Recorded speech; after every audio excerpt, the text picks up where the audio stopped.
పూర్వం తారకాసురుడు అనేటువంటి రాక్షసుడు సృష్టికర్త అయిన బ్రహ్మను గూర్చి అకుంఠిత దీక్షతుడు కఠోరమైన తపస్సు చేశాడు. ఆ తపస్సులకు మెచ్చి విధాత వరాల జల్లును కురిపించాడు.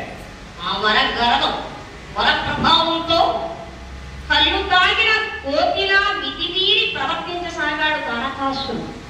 అందుకే అపాత్ర దానం చెయ్యకూడదు అంటారు.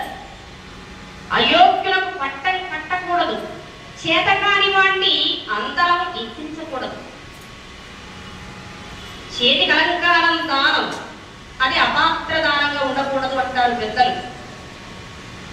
అతని బాధలు భరించలేనటువంటి ఇంద్రాది దేవతలు భయభ్రాంతులై సహనము నశించి కోపం కట్టలు తెంచుకొని విధాతల వేడుకున్నారు ముక్తకంఠంతో, మహాప్రభో ఇతని బాధ పూర్తిగా మాకు ఎప్పుడు తొలగిపోతుంది, మాకు సుఖ శాంతి సంతోషాలు ఎవరి వల్ల లభ్యమవుతాయి, దిశానిర్దేశం చెయ్యండి అన్నారు.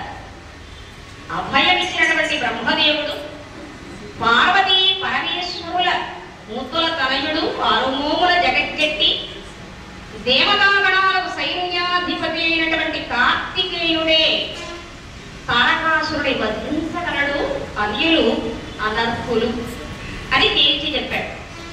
అందరూ వెళ్ళి పార్వతీ పరమేశ్వరులను శరణు వేడారు. అందరి ఆరాధ్య దంపతులు, ఆది దంపతులు, ఆదర్శ దంపతులు పార్వతీ పరమేశ్వరులు. ఒక భార్య బాధితుండి ఒక యువకుడు అడిగాడు, అయ్యా పెళ్లి కాని వారికి పెళ్ళైన వారికి తేడా ఏమిటండి అంటాడు. అసలే ఆయన భార్య బాధితుడు, చేసుకున్న వారికి చేసుకున్నంత మహదేవ అందరూ ఒకేలా ఉంటారా?